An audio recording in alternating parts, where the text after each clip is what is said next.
hello, beautiful, amazing people of the internet. Welcome to the second part of teenage pregnancies and how to deal with them. So on this second part, we're going to talk about now what next. Yes. Now that the pregnancy is here, what next? Umekojoa kwa kijiti ukaona zinakuwa tula ya Umekojoa kwa kijiti. Umekojoa kwa kijiti. Wanakojoa kwa kijiti. Hiyo pregnancy kit inakuwa kwa kijiti. Hiyo pregnancy kit inakuwa kwa kijiti. And then you see two lines. Or it's 1 month gone and you haven't seen your period. So what do you do now? Last time we talked about prevention, like you don't want to get pregnant. Yeah, so this time now we're talking, now it's here. What do we do? How do we go about it? So I think Whitney can now give us a little bit a story about that. But before we get into that, guys, kama kawaida, kama K, tuko na big question. But big question really, I think it's just this what's next. Yeah. Right. Yeah. So kama K, my show inakuanga na game. Here we cannot rule out whatsoever. So mimi hapa niko na gitamba. Our last episode Stacy began. So I'm thinking it's just obvious this time. Wacha nikufunge because huyu anakaa mjanja. Anaweza weka ya kuchungulia. And we don't want you to chungulia. Well, usikaze macho yangu sana. So here I have items with me and I'll need her to smell them. Let me bring them out.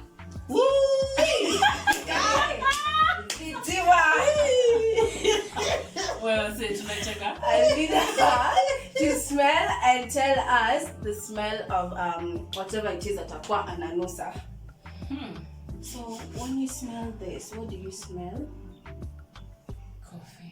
Coffee. Oh, yay! Coffee. So this is a glass. It has something inside. When you smell, what do you smell?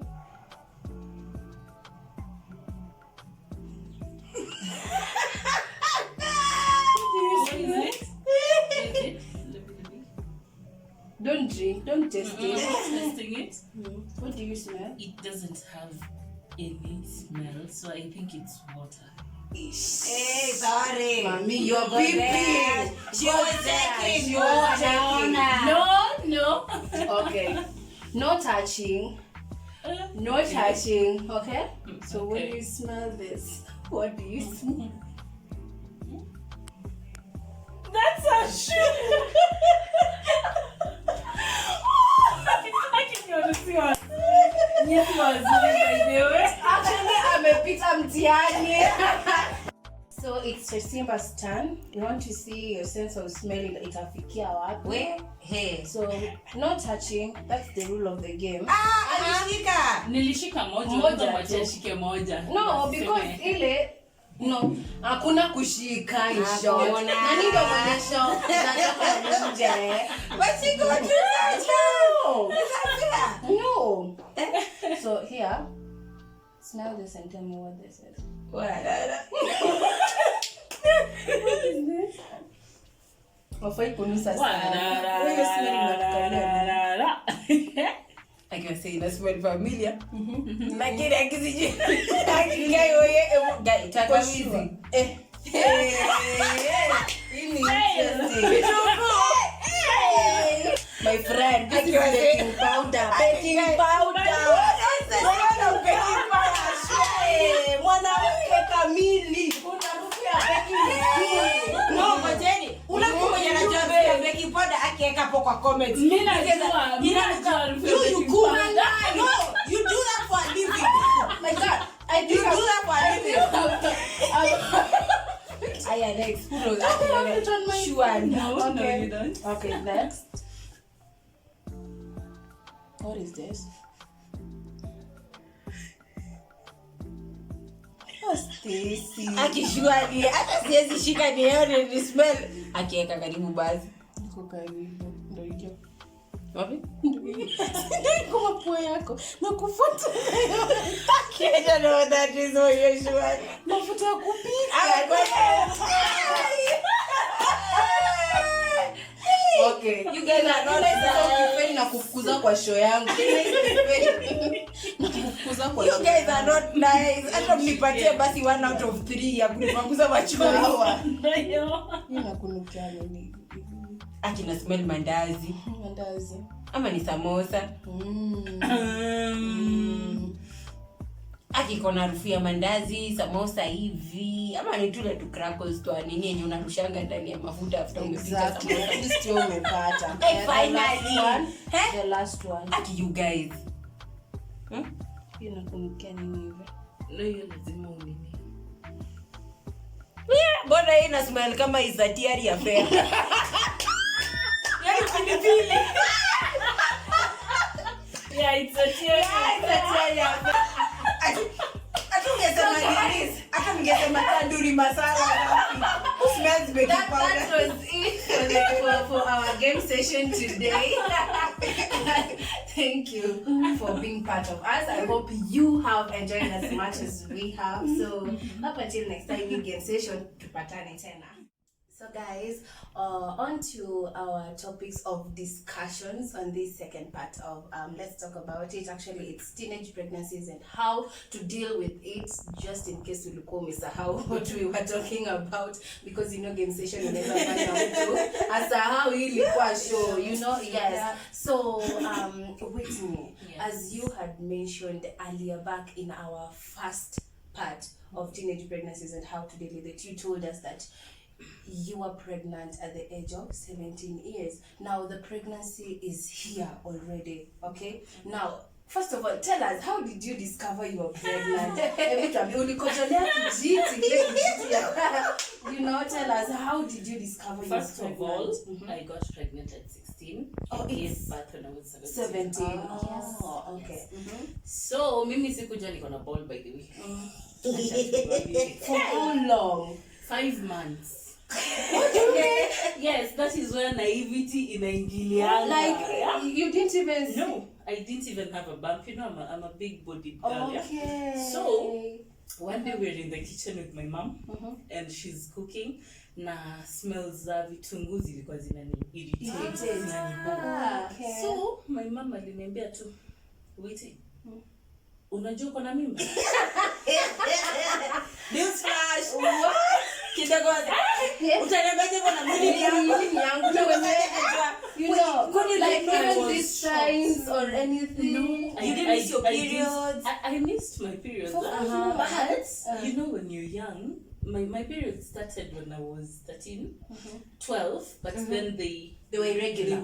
Oh, okay. So me, I thought, ni zile tu madeni imekosa So when my mom told me, do you know you're pregnant? I was shocked. I was in denial. I refused and told her, hapana, mimi siwezi kuwa na mimba, niko na mimba aje. And she told me, by the way, she was very calm about it. She told me, kesho, enda hospitali, upimwe. And then nirudishie results. Wow. So right after ulienda see, acha decision. They did the pregnancy kit, you go and you urinate, and then you bring, they did the pregnancy test, urine. So, niko kwa ofisi ya daktari. Akaniuliza, so how old are you? And I'm like, I'm 16. Uko na nani hapa? Na waliniuliza uko na nani hapa, nilijua kuna shida.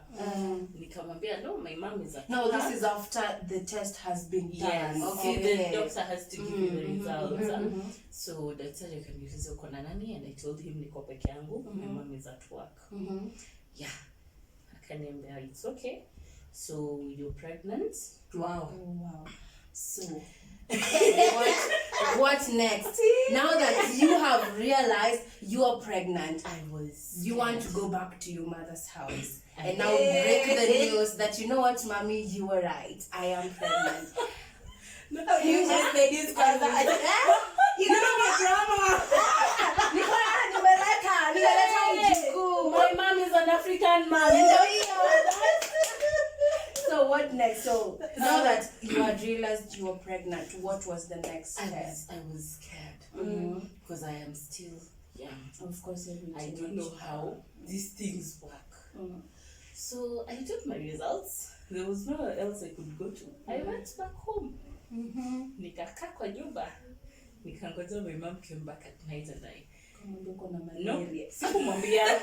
Si alisema nimlete results. That is what I did. I gave her the results. Aliangalia, since it's something she knew. Akaniambia, first of all, kwa nyumba yangu hakuna kutoa mimba. So just know you're going to carry that child and you're going to give birth to that child. So no abortion. No abortion. So yes, I was scared obviously because I am still young. I am the only child. I don't even know how to change diapers. Hata tu kufunga. Hata venye mtoto anaoshwa mimi sijui. So it was hard. It was hard for me at that time.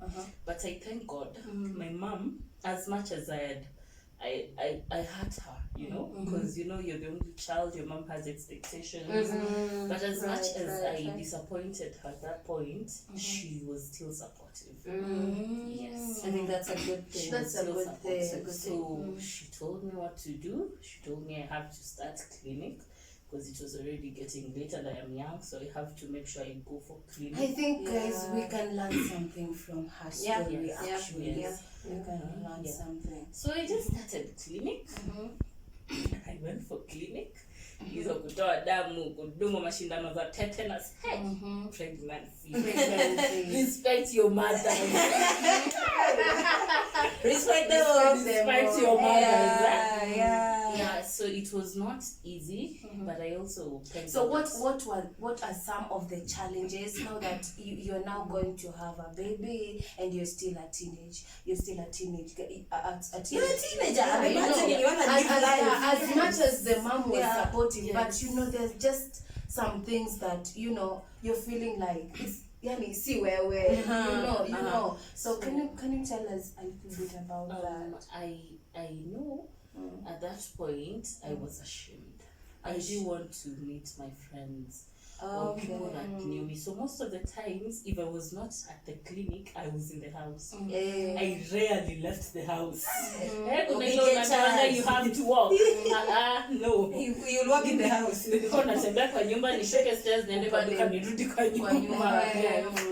So there was shame because you're wondering what will people say, what will your friends say. You were in school at the time. Yes, I was in high school. I was in high school. So apart from the shame, there are just challenges that someone has. And the father of the child, that this time you're pregnant, you say you're pregnant, what was he saying? He didn't know. Oh. I didn't. You didn't involve. Why though? At that time, we had a coincidence hapo nyuma, and my mom, you know, mothers and their daughters, there was like a disagreement between them, and you know, your mom was protective. Yes, my mom was protective, so we lost touch for some time. Okay. So at that time, he was not in my life. Okay. Wow. Yes, so it's just you, the baby, and your mom. And your mom. The baby, my mom, and yes. And yourself. And yourself. And God. And God. Okay, so now you're here, ukona aibu, it's shameful, you can't mingle with your other peers because you now feel you're pregnant. Oh, it was so hectic. It was hard. It is very hard for a teenager actually. It's not easy because this means you have to change everything about yourself. You used to like to go out and all these things you can't do anymore. You go out with your friends, you can't do these things anymore. You just have to change your life completely. Do at a certain point in your life, did you ever feel like you're entering depression, or did you ever feel I know your mom said there's no abortion, but it did cross your mind at some point. You know, and you are here, it's just you alone, you cannot get out to mingle with your peers, you know, that your child is not in your life, Saizo, you know, I feel like it's too much pressure for a teenage girl, so, don't you think so? Because you're still trying to figure you out, and then now you have another person that's growing, so we'll be looking at you like, mommy, mtoto analea mtoto. So there was a time I felt I was depressed because you don't know what to expect to meet your first child and you're a teenager. No one tells you this is what is going to happen. Unaendanga tu. You learn on the job. So when I was 8 months gone, I felt like I couldn't do this. I felt like it was just too much, and I thought of like getting rid of the child, but as I said, thank God for my mom. She really helped me at that point. And there's my aunt, another aunt, auntie. Yes, she was also very supportive, and I thank God my pregnancy didn't have any complications. I gave birth very well. Yes, but afterwards. Yeah, maybe talk about that, because statistically speaking, it is said that teenage moms actually lose their lives when giving birth. Like, not most of them are able to go through that process, and you went through it. So how was it after? And she's talking about going after that post smoothly. She's talking about it was for me. My giving birth didn't have complications. I didn't have complications. Well, there were the little things like your pressure is a bit high, but generally I can say I just give birth well. But now after I had given birth, you've never given birth before. You don't know these things. Sasa ndo kuna zile vitu unaambiwa foke kwa maji moto juu na foke these things kidogo. At ilifika a point, I felt like it was just too much. You have to take care of this small baby. You have to feed them. You have to wash them, clothe them. Before it was just you. Wewe uingie kwa bafu oga dakika mbili top. But right now, even your thought process changes. Yeah, you just can't think me now. It's me and the baby. So there was a point I felt like I was actually depressed. I was actually depressed. How did you go through that, and how did you come out of it? Now that the depression session is here. How did you come out of Africa? You survived it. Survived through it. No. So how did you come out of it? So what happened is I've talked about my aunt. Yes, you will be scolded. Hiyo nayo jua. Hiyo hakuna venye mtu atakwambia umefanya job poa by the way hakuna. They will tell you by the way hapa naye ulikosea. So my depression iliingia that now you have to take care of this child. Mates wako shule. And you're not able to wanaendelea na studies zao. You're at home taking care of a child. That means you'll have to repeat. No one likes to repeat.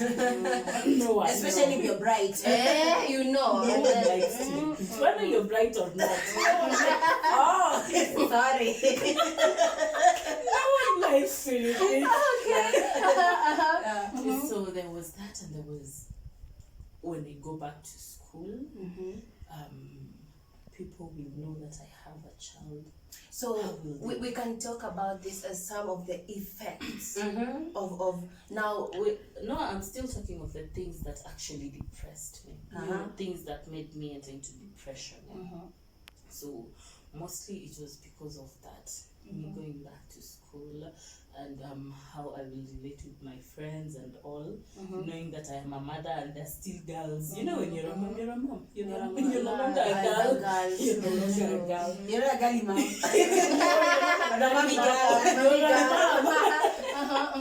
You're a mom. So those are the things that depressed me. But my aunt was were there moments when you could look at your kid and you feel like there's hope? Or you wanted to kill the child? Because you've had postpartum depression, and the mom even wants to kill the child, or throw them away, or put them in a basket in front of the child. And Yeah, by the way.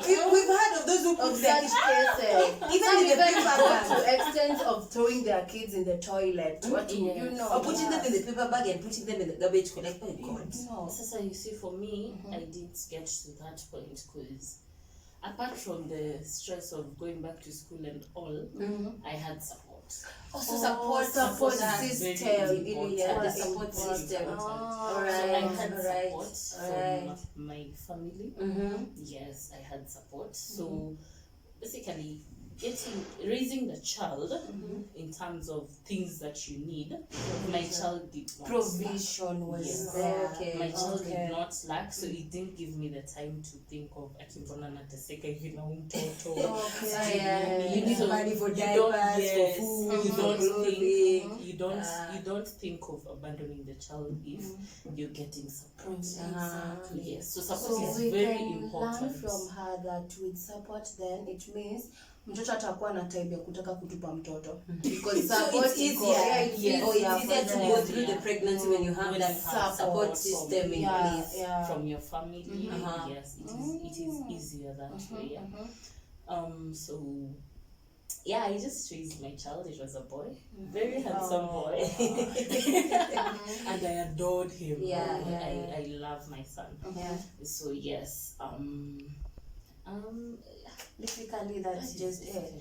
So maybe you tell us about some of the effects that come with one being a teenage mom. I think she's mentioned like She's shame. just mentioned depression, shame. Yes. Okay. Maybe not in a nutshell. Maybe we can just talk about now how do you deal with this? With this. In a Now that- nutshell, because I nutshell. believe you've mentioned it like somewhere there, but just highlighting it. You've Yeah. come, you're pregnant now. Moving forward. Moving forward. Moving forward. Yeah. Just make sure you follow like instructions. Because we can't assume this. Maybe there is a teenage girl out there who is watching this, and they need to know at least maybe on a way forward. So maybe you can talk to them and be a way forward. Then from this is what you do. From this is what you do. So first of all, if you find yourself pregnant and you're a teenager, you should seek support. Just tell your parents, najua wanajisikia kukuua saa hiyo. But you'll find that when you talk to your parents, you will know what to do next. But if you start talking to your friends will advise you of getting rid of the child because they're still kids like you, yeah. They're still kids like you, so they'll be telling you, hey, wewe ukiambia mamako uko na mimba Abortion should never be an option unless it is recommended by the doctor. By the doctor, It's a not your matter friends. of life Not your and friends. death. Unless it is a Yes, matter of yes. life and death. So, Yes. yeah. But recommended by the who? Doctor. Not friends. Not friends. only if it's a life-threatening thing. Exactly. Only is abortion recommended. So first you should talk to your parents. The one that you're close to, be it your dad, be it your mom, but go to your mom. Trust me, you will want to go to your mom. She knows this thing knows already. this thing. So just gather the courage and talk to your mom. If you're not close to your mom, you can talk to your aunt. Kuna kwa tu na ule aunt, by the way. Yes. There's that aunt who's chill. Yes. You know, okay, who knows how to talk to your Unamwambia, mom. mimi nimejipata kwa kaka situation, Iko hivi nifanye na hivi nini, na yeah? hivi. So you seek support first, Then. and then just accept and forgive yourself. Because most times you find that you start hating yourself for making that mistake. Because your life will change. You're not sure of what will happen. So you just accept that, hey, enyewe nimeenda hivi na kumeenda hivi. But I choose to forgive myself. Yes, forgive yourself. It is very important But it's very for true. you and for the Forgiveness baby. comes from within. Not Yes. just for you, Yeah, for the the sake of baby. the baby. So that you can love them So that you fully. can love Yeah. the baby. You have to forgive yourself. So after umepata uko na ball, talk to your parents. After watagombana, just try and forgive yourself. Not try, forgive yourself. And then Forgive yourself. Don't blame anyone. Because when you start blaming people, you become bitter. And then you won't take responsibility. responsibility. Yes. And then this is where it comes that tunataka sa kutupa mtoto Ama you are- kuwa mtoto, you know. yeah. Yes, And actually. children are a gift from God, guys. Yeah. That They kid are. did nothing wrong. Wrong. That kid did nothing wrong. Nani alikuwa ananiambia ati unajua mtoto wako kutumia barua umzae. You know, they just showed up. And apparently, you were the mom. And you were the you parent. should also know that you have been blessed. A child is a blessing from God, no Indeed. matter what. Indeed. A child is a blessing from God, because there are people out here who cannot have their own child. So just forgive yourself so that you can be able to love your child. Accept help. Kubali kusaidiwa. Usione ati sasa wewe unajua kila kitu. You don't know anything. Haujui chochote. So kubali kusaidiwa. They'll tell you you have to do this, you have to do that. Kubali kusaidiwa, because it's your first time. You're still young. Haujui chochote. So what about the girls who run away from home once they discover they are pregnant? It is not wise. But then again, I have learned that there are places you can actually get help. If you run away from home, there are places you can run to and get help. Like in our previous We talked Yes. episode, we talked about Yes, K-Met. actually. Yeah, K-Met, and they actually have a program that deals basically with young people and teenagers and pregnancies. The number is right there on screen right now. It is toll free. Call that number. You know, nyumbani kunaweza kukua kuvolatile. Unajua huko nyumbani nikirudi, me and my kids are gone. You know, so yeah, I believe you can get help from there. And even just if you're religious, I also believe that, you know, speaking to your pastor, it really does help. If you're still in school, you know, guidance and counseling, the teacher, there's always so much. There's Just, always I someone think you the can important go. thing is to talk about it. About Speak out and say, this is that where you I'm get at it. right now, and I need help. Don't go through it alone. Don't go through it alone. And if somebody comes to you as a teenage girl and they're pregnant, aki msiwa kashifu, you know, ndio inafanya teenage girls are having abortions out here because sasa ushamkashifu hata endea others exactly Others people go to an extent of committing suicide kwa sababu she now feels she's alone. So let us just as much as amefanya kosa, let's just receive them warm-heartedly. Unaona, let's speak to them now that it is here, this is what to do, and we have talked about it. Beat them with one hand, love them with the other. Exactly, that's the word. I love them with the other. So guys, I think we have touched on enough concerning this topic. Thanks for staying around and listening to us, and I hope this reaches out to somebody out there who because these are things that are going on out here. We can't assume the fact that there are things that are already happening out here. So guys, again, thanks for watching. Subscribe, hit that subscribe icon. Don't forget to like this video, please. Nimetumia please katika jina la Yesu. Give this video a thumbs up. Comment on the comment section. Your comment matters too. And I was your host at Wendy KE. Up until next time. Bye-bye. Bye. Bye.